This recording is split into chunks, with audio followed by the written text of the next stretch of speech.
Did you think your song and dance and your superstition would help you, Eli? I am the third revelation. We're brothers! We're brothers!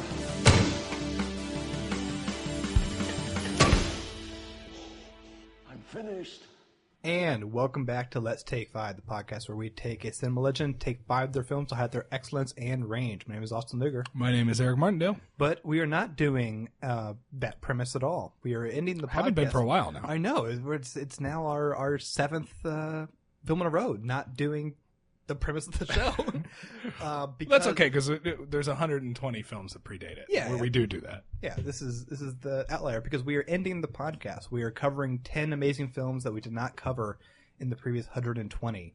Our last 2 episodes about this was The Good, the Bad, the Ugly, and Amadeus. Today we're discussing the film Die Hard, and we have a special guest, Mr. Adam Lord. Hello. You, I would say everyone knows Adam from the first 100 episodes of The Immortals. You're one of the titular Immortals, but also they know you by hearing your name at the end of every episode because you do all the amazing openings for us. Oh, thank you. Yeah. And the one I think that is premiering this episode, I think it's your best one yet. Thank you. Yeah. Well, I put a lot of effort into it because I knew it was your last. It's the last hurrah, the last lap. That's true. I can't believe you've done 120 movies. Yeah. Oh, yeah, I know. Well, this is 127th. And we've actually done 128 because the Star Wars was a 2-parter.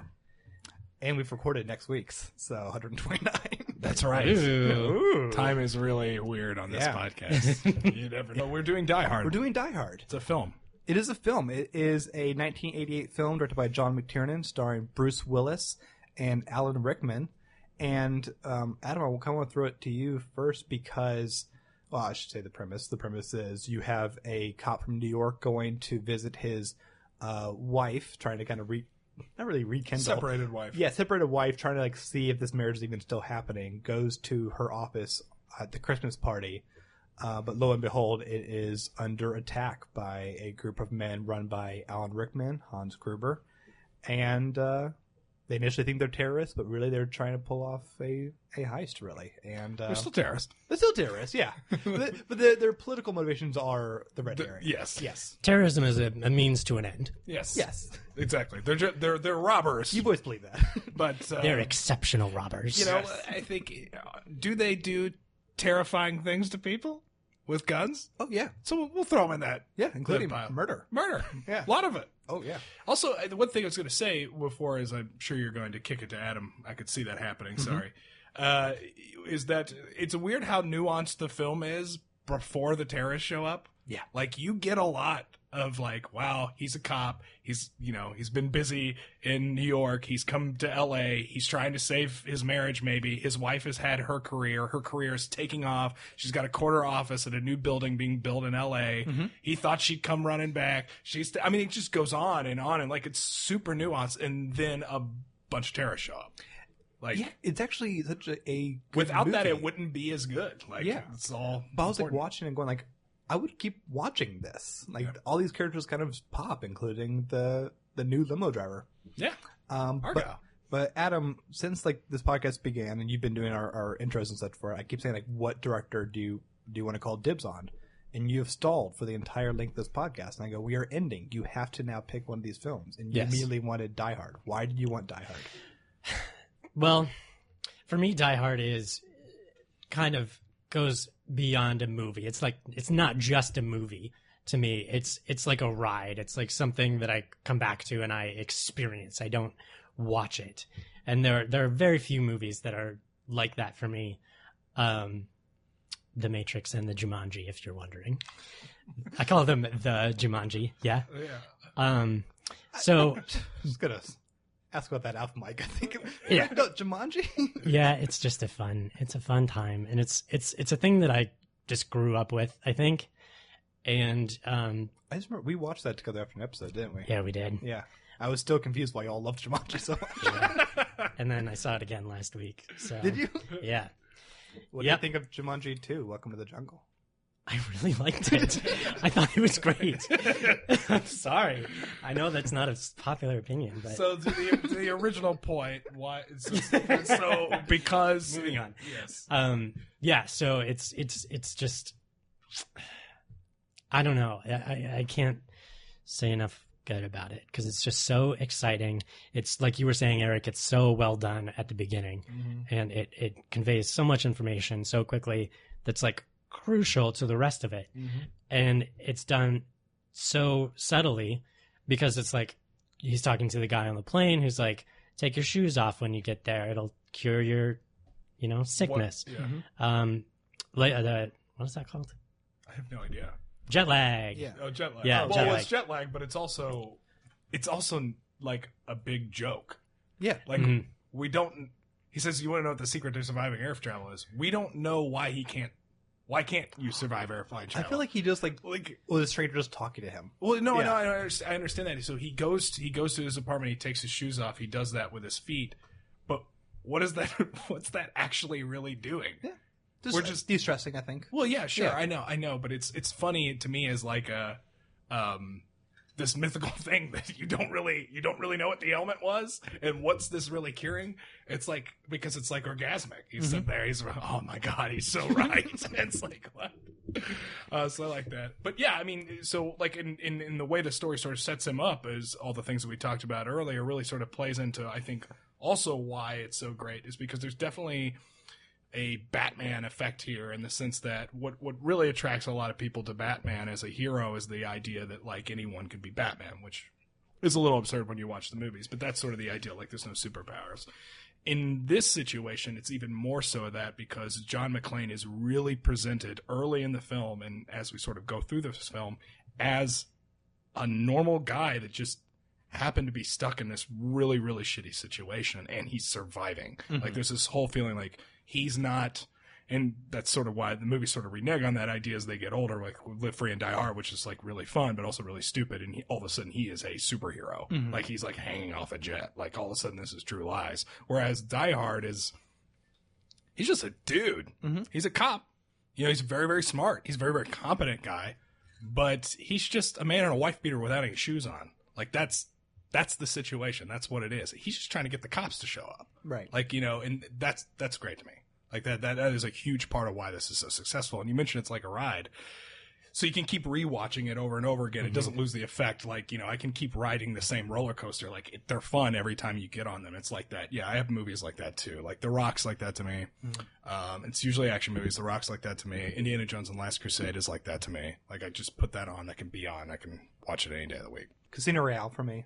Yeah, I can see that. One from yeah, Casino Royale for me more than Skyfall, even though I think Skyfall's the better movie. But Casino Royale has more of that effect, I think, of the what we're talking adrenaline. about. It's more of a popcorn movie than Skyfall. Yeah, sure. Yeah. And like Fury Road, like the adrenaline of these kind of things. Because like I turned on this the other day to watch it for the podcast, and I was kind of blocking out my time and go, "This is over 2 hours." Like I assumed it was a tight 100 minutes. No, it's over 2 hours, and yet it still flies by. Partly because, John McTiernan is a really cool action director. He also did things like The Hunt for October, which I love. But this movie, it's just... And Die Hard with a Vengeance. He did, that's right. Die Hard with a Vengeance is fine. I need to watch it again. Yeah. The last third bothers That's me. the one with the Samuel Jackson. Oh, great. Yeah.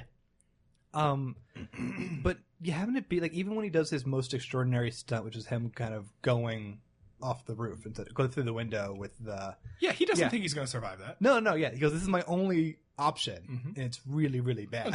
John, what the fuck are you doing? He's tying the thing like your normal action hero just does that, right? Yeah. He's doing this saying, oh my God, this is crazy. And I think it's right before he jumps, he goes, oh my God, please don't die. Yeah. Please don't let me die. And then there's an awesome shot after he slides in the window. There's a zoom in on his face where he's just like, I can't believe I just repelled off a building, shot through a window, leaped into the glass.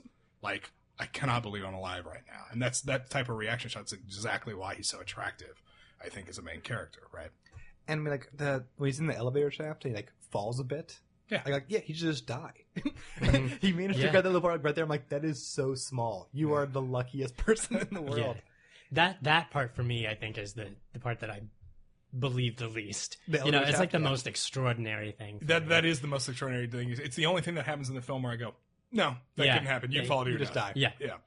It is, the movie is it's so tightly written as well, because there's not the obvious things that you've been told, always bring your thermos every day to work, and now you're going to use the thermos to save the day. Like, it's so casual. Like, you don't realize, even when watching it for your billionth time, how quietly they set up that nobody knows who he is, and like that she doesn't have the last name.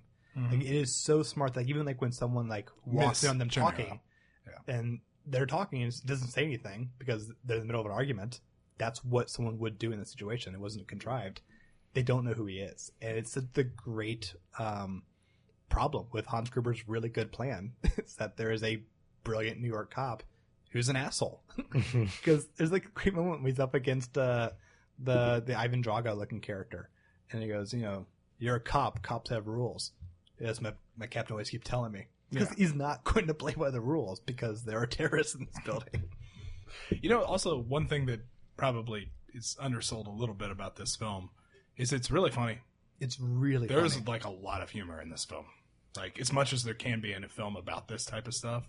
And a lot of it comes out of like elation moments, like yeehaw moments, like when he's doing the C4. He doesn't know how to do that. He's just like, I don't know how big this is going to explode. He's just putting the thing in. And then he literally looks like, fuck it. And he just sticks another one in. So it's like, it's funny because like, you can tell. He just, But then there's the very, very deliberate funny stuff. Was she's like, sir, this is an emergency line only. No fucking shit, lady. Does it sound like I'm ordering a pizza? Like stuff like that. It's like, you laugh a lot during the film. And it's a nice sort of, the comic relief is through the film, and it's like really believable because it's all really character based. I think the FBI agents and the police the outside world is basically like a farce. Yeah. It's so funny. It's like slapstick. Not slapstick. It's so funny you bring that up, Adam, because I read the Roger Ebert review for this film, and he's like, this is half the most brilliant action film ever made and half the stupidest movie I've ever seen. Yeah. And he says, and he literally brings up the fact everything going on in the building is tight, perfect, wonderful. These cops outside the building are ridiculous. Yeah. like totally, like, and he brings up, in particular, Deputy Chief Dwayne Johnson or whatever his name is. I think that's The Rock, but his name is. Well, there's two Johnsons because we're not related. Well, there's the Johnsons. They're FBI agents, but there's Dwayne Robinson or something who's the villain guy that takes over the guy that was in Ewok's Battle for Endor. That's right. He was. I have not seen Ewok's Battle for Endor. Then you haven't completed the Star Wars saga. Oh my god. I mean, come on.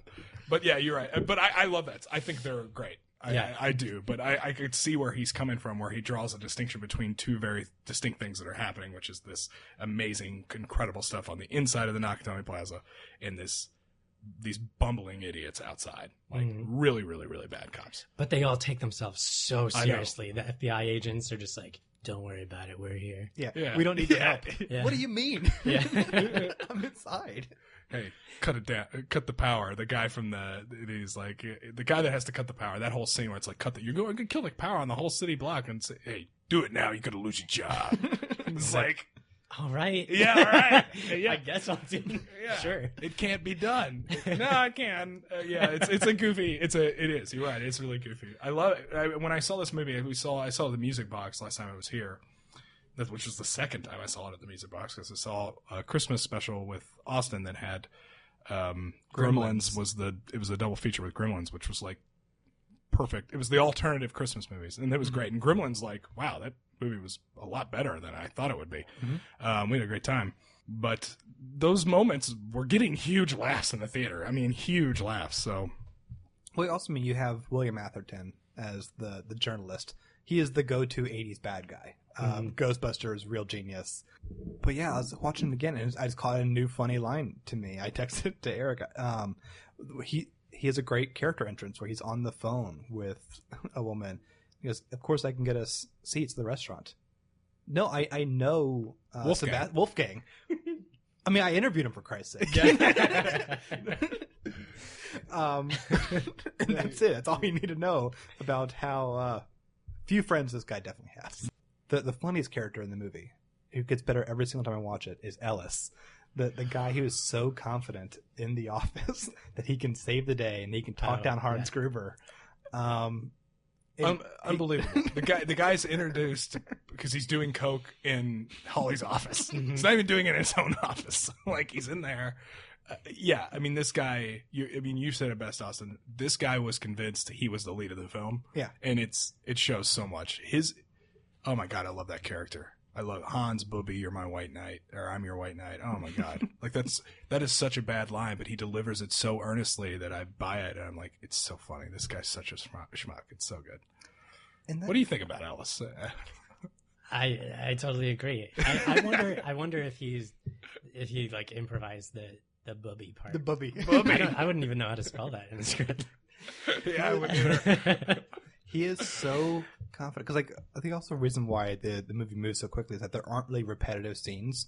Any kind of confrontation between John and the bad guys are always so different, often because they're so far apart for so long, because they have to kind of keep their distance just for like protection's sake. Mm-hmm. But that scene of John McClane screaming at this guy, they're going to kill you in this scene because Hans Gruber is pushing this guy for information because Ellis says that he knows John.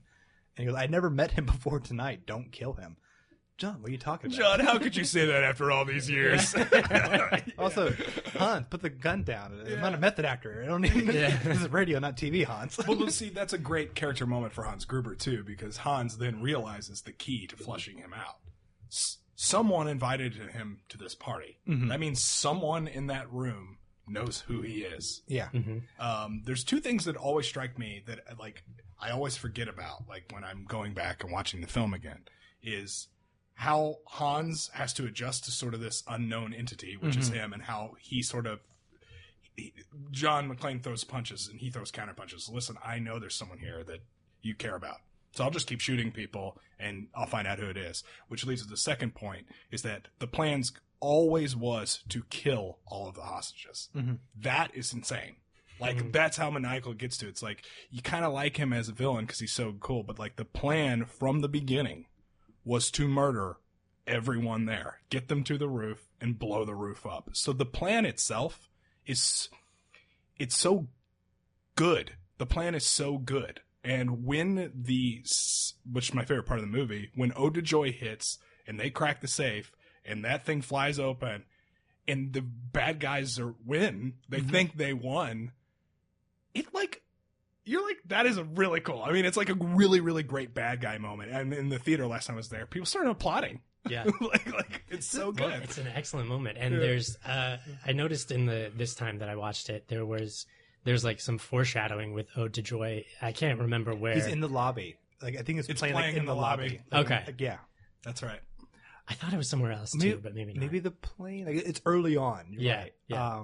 Because I heard it the first time I go, yeah, this is a Christmas movie. Mm-hmm. Just to kind of the never-ending internet debate for some reason. Well, the thing is, too, even Ode to Joy, would we call that a Christmas song? Yeah, it's festive enough. It's more like a 4th of July song to me.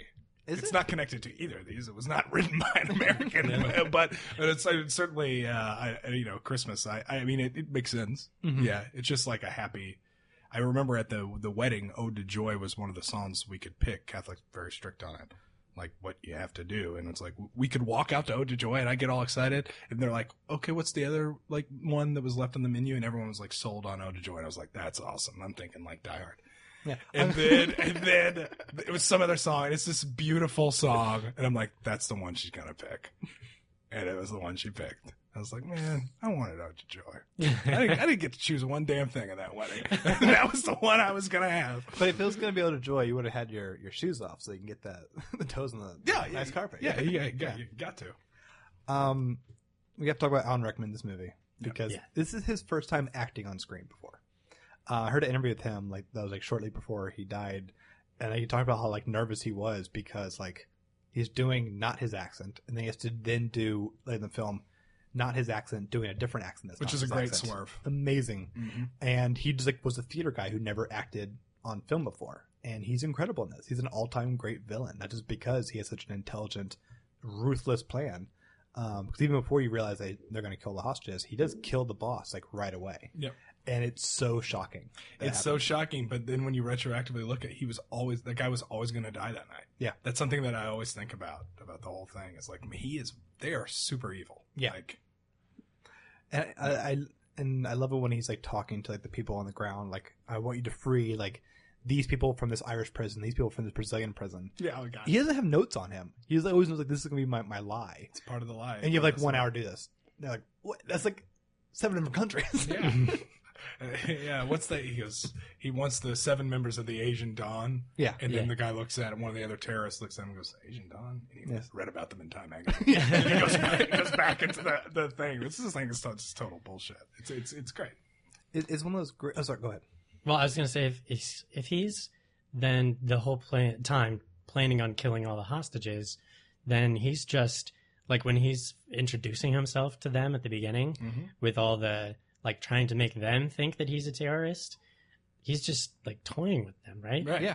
Because he needs everyone to die because he needs them. That's how he disappears. That's how he disappears. That's his getaway plan. Again, if he says in the movie very eloquently, but if there's a bunch of dead bodies that get blown up on the top of a building, this is all going to come crumbling down, or a lot of it is. And they're going to be searching through the wreckage and body parts and everything. They're going to assume he died in the blast. That's what they're going to think happened. And he can get away with the money. It's actually, you know, again, you like a villain to be like good at what they're doing, right? Like that makes them far more believable, far more scary, and way more interesting to watch. And the plan is solid. The plan is solid. Again, they needed the cops to show up. So once the cops show up, he's just saying they're just early. We needed the cops to show up anyway because we need someone to cut the power. Yeah, you know. So it's just really, really, really clever. And it's everyone is smart in this movie because you have the John McClane is because like he is very lucky with the action scenes. He is assessing the situation. I love when you see that he has like a Sharpie, just marking like how people were there and whatever names he can kind of catch, and that is smart because like I always love the beginning of The Wire because they don't know what the villain looks like. They know that this guy is the drug guy, but they don't know what he looks like because usually every movie already begins with a completely full corkboard of everyone's photograph. This is, you have to kind of figure out as it goes along. So when you have that amazing scene that I kind of just referenced where you finally have John McClane and Hans Gruber in the same room, Hans pretends to be someone in the office because he correctly guesses that like John doesn't know everyone there. But as you kind of play it out, you have 2 really good actors. I still always can't figure out the exact moment John knows. I think it was immediately. It was immediately? I think so because his accent's so bad. Oh, interesting. That's honestly what I think because he makes. I think when he says his accent's great, you should be on fucking TV with that accent. I think he's being. He's making fun of him? Yeah, I think he's making fun of him. But it doesn't need to be that. That's just like one interpretation. The fact that he never loaded the gun. Well, that's the one of the funniest lines. Pick up stupid Hans. Yeah, what? No bullets. Like, fucking stupid Hans. That got pulled out. This is a quick diversion here. We were at a hot tub party, and this was like 3 or 4 years ago, and everyone's like crammed in this hot tub, way too many people, which is always what happens at these parties. And we were out of beer. And everyone's like, oh, man, we don't have beer. And the guy hosting the party, Casey, comes out with beer. And he goes, whoa, no bullets. What do you think of fucking stupid Hans? He starts chucking people beer from the thing. I always think, when I think about that line, I always think about that. What do you think of stupid dude? Starts giving up there. Die Hard has a draw to it, too, in the sense that, you know, it has what people say is like one of the best villains ever, which is Alan Rickman. But also, you always see this film at the top of, and this is why we're covering it in the final 10 films, because we thought it deserved a place here, but like, you see in a list of the top 10 action movies of all time, Die Hard's usually number 1 or close to it. And when I think about the other films that usually supplant it, like T2 or Aliens, those are the ones you see the most. To me, those movies are have subgenres, though. Like, they're both sci-fi films, to some extent. T2 more fantasy, I guess. But still, they're almost in other categories, whereas Die Hard is it's pure action movie. That's what it is. And as that, I think it's sort of all its contemporaries and all the other, and by contemporaries I mean the other movies you would argue, it outclasses them. I think it really does. I think it's just because it's really such a simple story. It's so easy to explain to someone what Die Hard is. It's one guy against 12 terrorists in a building, and he can't get out. And it became essentially a subgenre in the 90s. Speed is Die Hard on a bus. And Speed is really good. Speed's really good. Under Siege 2 is Die Hard on a train. Air Force Not One. very good. Not very good. Yeah, Air Force One is absolutely Die Hard on a Air Force One. Pretty good. I haven't seen it in a while. I remember liking that a lot. Air Force One, I think, is that film that you think in your head's not very good, but then you watch it and you go, oh, damn, that was fun. Well, because Gary Oldman basically is He's incredible. Hans Gruber. He takes it's the Hans Gruber thing too. Yeah, Gary Oldman. But like more of a militant kind of thing. Yeah. Oh god, he's great though. Yeah. I mean, it has that weird like fantasy element where it is the president of the United States. That's kind of goofy as hell, but it's fun because it's Harrison Ford and it's Gary Oldman and there's only one girl good from The Little joke. Princess. Is that right? Yeah, Well, she's the daughter. Oh, Mae Whitman is the daughter in Independence Day. I get my president. The daughter, the daughter in Air Force One is a Pritzker. Okay. Yeah, she's Oh, right. Yeah. Yes. Mhm. Our Governor of Illinois. Governor of Illinois. Yeah. There's only one good joke in Scary Movie 4 when Leslie Nielsen is going around the White House saying, yes, here's a portrait of President Washington, President Lincoln, President Ford, and it's Harrison Ford from Air Force One. Only good joke in Scary Movie 4. It's pretty good. Yeah. But yeah, I think I actually would, gun to my head, what's the best action movie of all time? Die Hard. It's It's weird because I want to, in some ways, like, I'm scared of having that debate. Like, I don't want to confront what I would actually choose between, say, specifically Aliens and Die Hard. Like, to me, those are, again, I think Aliens does have a subgenre thing going. I do think T2 is great, but I of those three, I think that Aliens and Die Hard differentiate themselves. So if there was ever a March Madness where those two films squared off in it, it might just fry my brain. Yeah. There's something about just a really so many action films are now built around these kind of great set pieces, and they can be incredible. I mean, every one in Casino Royale, because maybe the last one, is incredible and noteworthy. There's something about this has the big moments. It just all feels like one big moment. I kind of felt that also like in Fury Road. It's just one big adrenaline experience, even when you have rather good discussions of talking to the guy from Family Matters about going back into the Force after you made a horrifying mistake. These are weird human emotions Fury that are Road happening.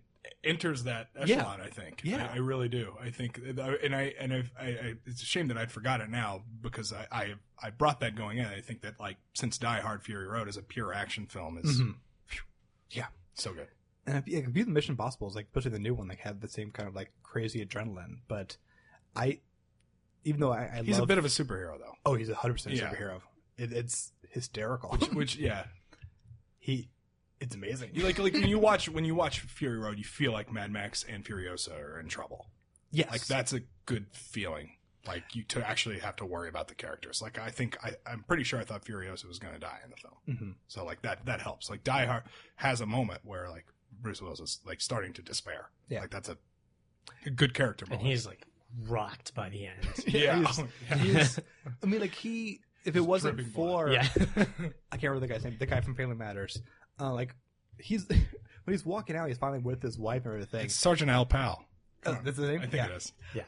When you have the blonde guy coming out with a gun, John McClane could have died there because he's just too tired to pick up another gun and kill somebody. Yeah. I think he just lays down and covers his wife. He blocks his wife, and that's all he physically able to do after doing everything he just did. It is. It's not only just the human essence of the hero. I would have watched another 20 minutes of just this marriage struggle. I liked all these actors, and I like all these interactions they have with even the more farcical characters. It's a really well textured world for what is still a terrorist named Hans Gruber who's going to fall out of a window at the end in a beautiful exit of a character. So just out of curiosity, how many times have you seen the film, Adam, you think? Oh, it would only be a guess, but I would say probably around 10. 10? Yeah. I would say I'm around 30. Oh, yeah? Yeah, honestly. So, because I've been watching it. My parents were the people that, they did not care about us watching R-rated movies. That violence was never an issue. Mm-hmm. Sex was an issue. Mm-hmm. But I remember, I was, 6, we were going to see Jurassic Park. I watched the guy get eaten on the toilet by the T-Rex, and I thought that was pretty awesome. Yeah. Right. Kind of a good metaphor for America, I'd say. Yeah. Violence is fine, but sex, no, they were totally, and that was 100%. 100%. So I've been watching Die Hard since I was 9. Mm-hmm. So, or 8. somewhere around then. And so yeah, I think I've seen it like 30 times. So like between this table, so we've seen this movie 50 times, and we're saying like we could watch it tomorrow. Oh, I can absolutely watch it tomorrow. Like, it's great. And it's such a weird thing because, you know, the sequels are mixed, not as like bad as like other franchises where like the Jaws sequels are just like uniformly terrible. I think Live Free Die Hard is pretty fun. Die with a Vengeance has some good moments. No one likes a good day to Die Hard, but there's something just weird about how like Die Hard 2 is fine. Yeah, that's fine. Yeah, it's just fine. Yeah. I think Die with a Vengeance is pretty good actually. Like it actually is a sequel to Die Hard. Yeah, like it's his Hans Gruber's brother is the villain, and that's the part I don't like actually. I like it because it actually cared about being a sequel. It made it a reason it gave it a reason to exist. Yeah. Whereas the other was like, I don't believe that this same guy keeps ending up in these same damn situations. Die Hard 3, they gave an actual reason why he would be. Yeah, and like the fourth one, like it's his kid that brings him into it, and the fifth one is a worse acted kid brings him into it.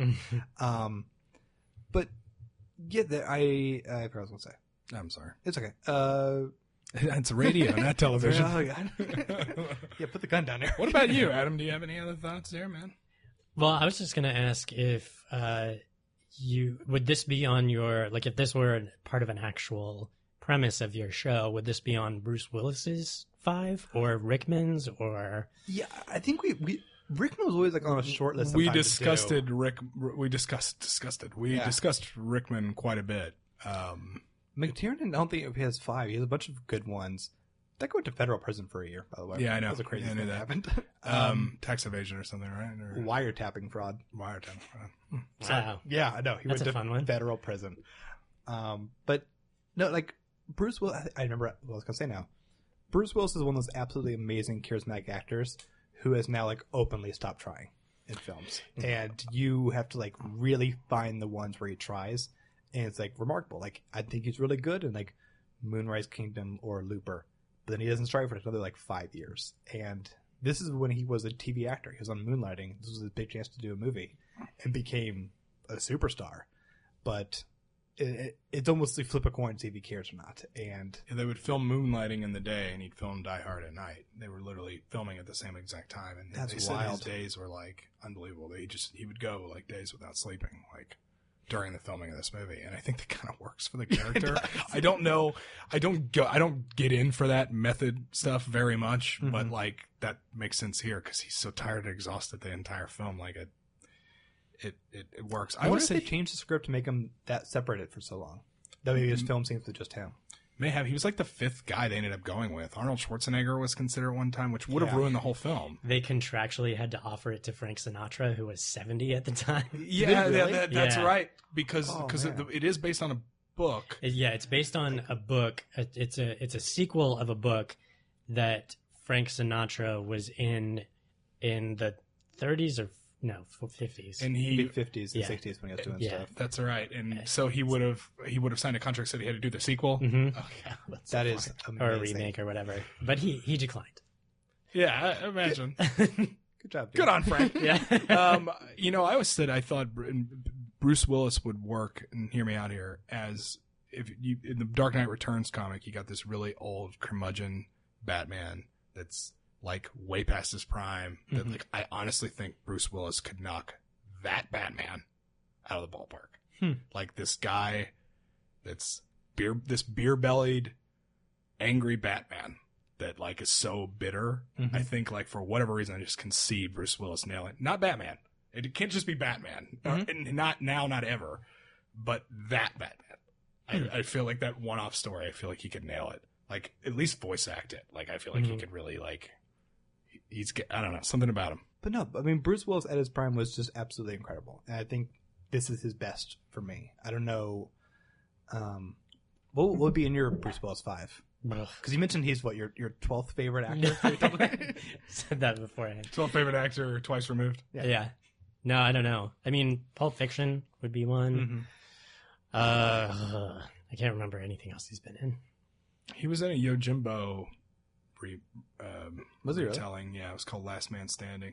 And there's that one. Yeah, it was Yojimbo, also Fistful of Dollars, also Last Man Standing. It was like a 1920s mobster. Yojimbo story. I remember that. Fifth Element, maybe. Fifth Element, he's fun in. I do like him a lot in Looper. Luber. Yeah, like you saw him try yeah, Luber. definitely. Yeah, I've never seen Moonlighting, but he just has like a certain charm to him. As people like that show, right? Is that chemistry and the banter. He's funny. Yeah, I'd have to think about that for him. Because Rickman, we were always thinking like this. Gotta do Robin Hood.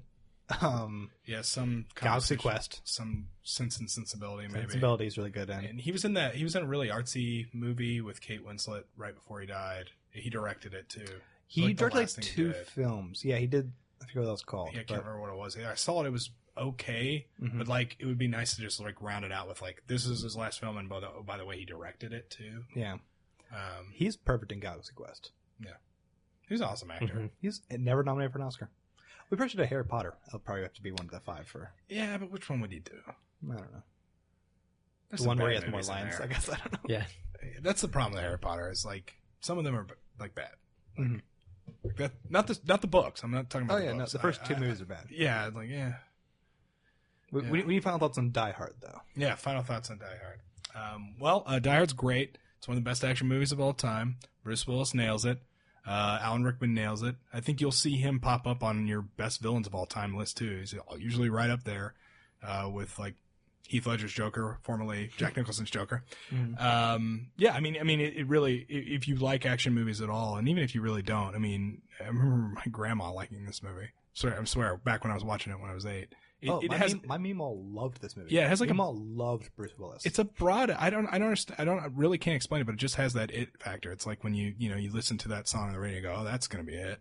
I might not even like the song, but I can see 50 people in a room shouting it to the top of their lungs. Like that's kind of what this is. Like it just has that it factor, and it knocks it out of the park. It's great. Watch it. Very watchable. We'll do it right now, like we talked about. Yeah. I think I echo that. I think it's just. The broad appeal is Bruce Willis, I think, honestly, because he's just a regular guy. You can really like see yourself in him. He's kind of making the best of a horrible situation. And so it's fun and it's also relatable, and that's it. And it's a Christmas movie. And it's a Christmas movie. It's so festive. Mm-hmm. Next week on the podcast, we're going to have an Easter movie with The Last Temptation of Christ.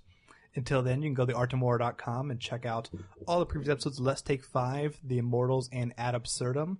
Special thanks to Adam Moore, not to be our guest, but for the great music that you always hear on the show. Thank you for having me. It was fun. Absolutely. Where else can we find you, Eric? Constant Diversions, my YouTube channel. You can check me out on there. Nice. Follow us on Twitter at The Immortals Pod, and leave us a review on iTunes. Like I said, we'll be back next week. Until then, I'm Austin Luger. I'm Eric Martindale. And I'm Adam Lloyd. Yay! We'll catch you next time. Bye, everyone. Bye-bye. Check on all the others. Don't use the radio. See if he's lying about Marco and find out if anyone else is missing.